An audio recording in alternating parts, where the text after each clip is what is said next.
Praise the lord. అనుదినం దేవునితో అనే కార్యక్రమం చూస్తున్న మీ అందరికీ మన ప్రభు అయిన యేసుక్రీస్తు ఘనమైన నామంలో వందనాలు. ఈ ఉదయకాలము దేవుడు మనతో మాట్లాడే తన వాక్యంలోని ఆయన తలంపును మనం చూసుకుందాం. కొరింథీయులకు రాసినటువంటి 2వ పత్రిక 10వ అధ్యాయము 7వ వచనం. సంగతులను పైపైననే మీరు చూచుచున్నారు.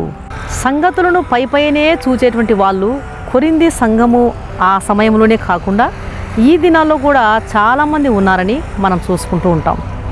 పైన మాట్లాడుతుంటారు, పూర్తి విషయాలు తెలియకుండా పైపైన సంగతులు చూచి తీర్పు తీరుస్తుంటారు, నేరారోపణ చేస్తుంటారు.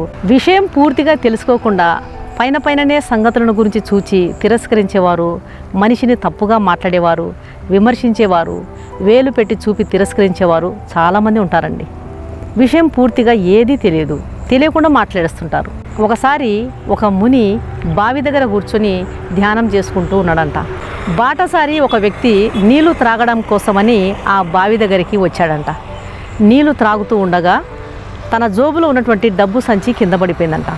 అది అతడు చూసుకోలేదు, నీళ్లు త్రాగేసినాడు, తన దారిన తాను వెళ్ళిపోయినాడు.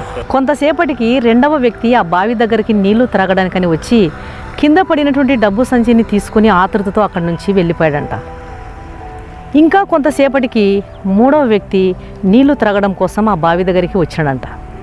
అతడు నీళ్లు తాగుతూ ఉండగా డబ్బు సంచిని పోగొట్టుకున్న మొదటి వ్యక్తి ఆ బావి దగ్గరికి వచ్చి ఇతడే నా డబ్బు సంచిని కాజేసి ఉంటాడు అని అతన్ని అనుమానించి అతనితో నా డబ్బు నాకు ఇచ్చేయి అని ఘర్షణకు దిగినాడంట.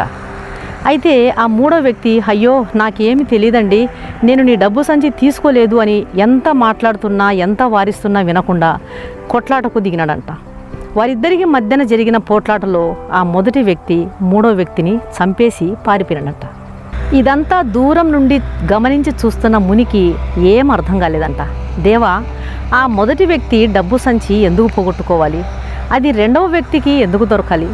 నిరపరాధి అయిన ఆ 3వ వ్యక్తి అసలు ఎందుకు చంపబడాలి? నాకేం అర్థం కావటం లేదు తండ్రి అని దేవునికి ప్రార్థన చేశాడంట. అప్పుడు దేవుడు ఆ మునితో అన్నాడంట, నీవు చూచిన మట్టుకే నీకు తెలుసు, కానీ నిజం నీకు తెలియదు అన్నాడంట.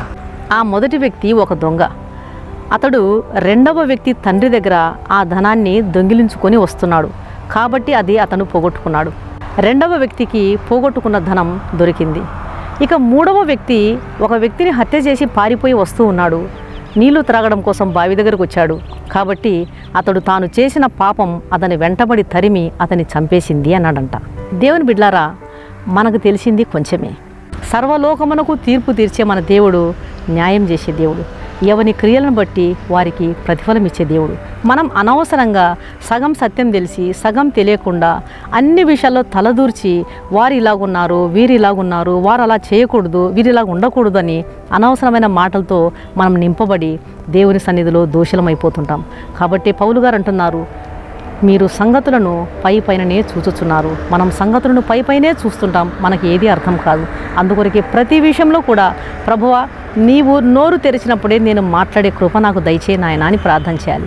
మనం నోరు తెరిచినాము అంటే ఎదుటివారి ఆత్మీయ క్షేమాభివృద్ధి కొరకు అనుకూలమైన మాటలే మనం మాట్లాడాలి. కానీ అనవసరమైన మాటలు, వ్యర్థమైన మాటలు, విస్తారమైన మాటలు, తీర్పు తీర్చే మాటలు మనం మాట్లాడకుండా ఉండడానికి దేవుడు మనకు కృప చూపునుగాక.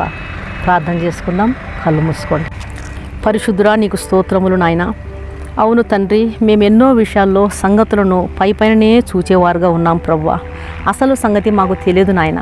కాబట్టి నా ప్రియమైన తండ్రి, అన్ని సంగతులలో మేము తలదూర్చి సగం సత్యం సగం మాకు సత్యమే తెలియబడి అనవసరమైన విషయాల్లో తలదూర్చి ఎక్కడ మేము దోషులము కాకుండా కాపాడు.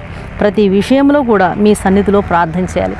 ఒకటి మాకు ఏదైనా సరే అంశం మాకు తెలిసినప్పుడు, కొంచెం మాకు వినబడినప్పుడు మా మనసులు కలత చెందకుండా ప్రభువా, ఇది ఎంతవరకు సత్యమో ఎంతవరకు మరి సత్యం కాదో మాకైతే తెలియదు, కానీ ప్రతి విషయంలో కూడా నీవు న్యాయవంతుడవు.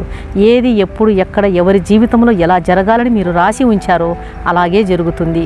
కాబట్టి ఆ దుఃఖంలో ఉన్న వారి కొరకు, కష్టంలో వేదనలో ఉన్న వారి కొరకు మేము ప్రార్థన చేయాలి. అంతవరకే తప్ప తీర్పు తీర్చే నోరు నాలుకలుగా మావి ఉండకుండా కాపాడండి. సహాయం చేయమని యేసు నామమున అడిగి వేడుకుంటున్నాను తండ్రి, ఆమేన్.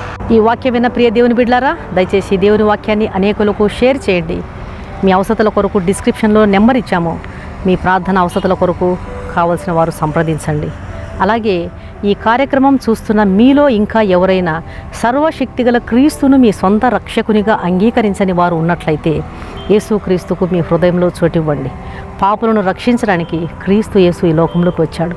దేవుడు లోకాన్ని ఎంతో ప్రేమించాడు. కాగా తన అద్వితీయ కుమారుని యందు విశ్వాసముంచు ప్రతివాడు నశింపక నిత్య జీవమునందునట్లు ఆయనను అనుగ్రహించాడు.